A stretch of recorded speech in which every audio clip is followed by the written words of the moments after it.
meeshatan waxa weeyaan warshad lagu macaaneynayo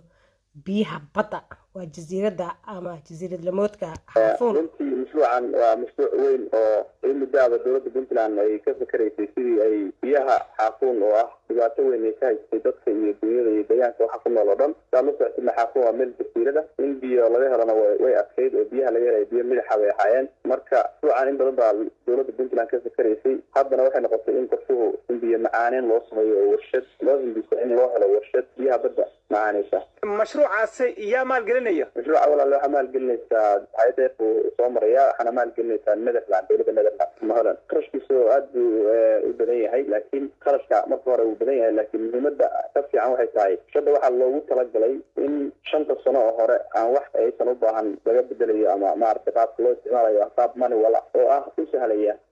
in bulshadu maaragtay ay adeegsan karto oo iyaga lagu tababari karo dadka deegaanka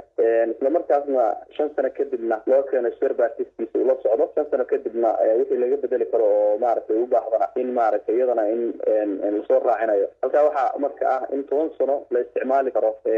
warshadaas biyaha macaaneynaysa marka warshadaasi wax qalab iyo waxa ay ka u baahnay marka warshadaasi biyaha ay soo saari karto maalintii intee dhan yihiin qiyaas ahaan walaal biyaha ay soo saarayso waxa weeye 44,000 oo litir baa hadda talagalka hadda waxa weeye 44,000 oo litir oo u dhiganta 220 kiilo biyaha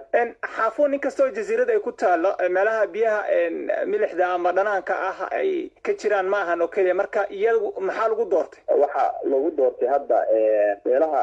puntland marka la eego waa meel shakaliya oo jasiirad ah oo lagu nool yahay baahida xagga biyahana meelaha kale in xeelad loo qabo iyo waxyaalo kale baa lagu degi karaa oo lagu sahli karaa in biyaha dhulka oo maaragtay laga helo waxaan ugu talagelaynaa inay u noqoto saale wayna isku xigaan oo meelo badan oo aankee dhulka aan badaha ahayn oo biyaheedu iyo ruuxeeda adag yihiin baan rabnaa insha allah inaan destination work inaan ku samayno biyo macaaneynka dadka halkaasi degan qaabkee marka la doonaya in biyaha lagu gaarsiiyo ma biyo gelin ayaa loo samaynayaa mise biyaha hal meel ayay warshada ku samaynaysaa dadka iyagaa biyihii soo doonanaya walaal biyaha waxa weeye waxaa lagu gaarsiinayaa biyuhu marka horeeto waxa weeye markii badda la macaaneeyo waxaa la samaynayaa haan lagu shubo biyaha oo kayd ah haanta kaydka ayaa kadib waxaa loo qaybinayaa magaalada oo dhan waxaana la gelinayaa macal guryaha iyo MCH iyo iskuulka iyo meelaha public dhanna waa la gelinayaa dadkana guri kasta waa la gelinayaa sidii maaragtay ay u helaan biyo nadiif ah oo ay uga maarmaan hadda meesha hadda isticmaalayaan in booyad iyo adeegsadaan jirkaamay marka biyahaasi ma lacag ayay ku gadanayaan mise waa bilaash oo dadka meesha degan